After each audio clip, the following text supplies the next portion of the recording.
ciešo pusu.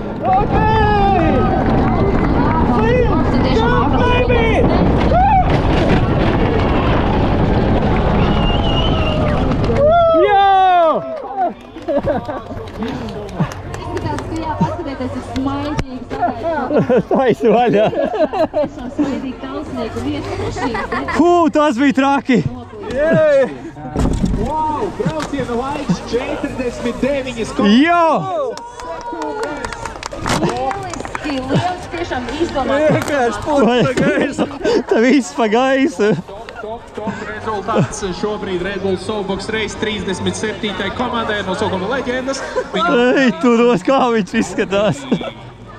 Sports ir jābauda, viss ir jābauda. Īsumā, kā viņš nolasīja rezultāti, ja mums nokrita tas tur? Tas arī ir. Es tad nezinu. Paskatīsimies, kā tad veicās, tīri atgriezīsimies laikā. Te nav ekrāna. Jūs paskaties, kā tā mašīna salūst. Un tūlīt mēs redzēsim, kā viņa salūst jau pirmajā nobraucienā. Krakš un mašīna. Ne, izstāstīts episki. Nu, tas Talsu ezers ir tieši. Bet ļoti labi nobraucām. Šodien pret visiem braucējiem, bet nu vismaz Red Bull kikerīts bija saudzīgs, tikai drusu skaidas pakustējās un izbojās. Šeit no dos. Jā. Jā, izskats ir pabojāts. Bet viņi kaut kā saņēma rezultātu. Jā. Un šobrīd mēs ceļojam pie Jā, nice, ļoti labi. 38. komandas.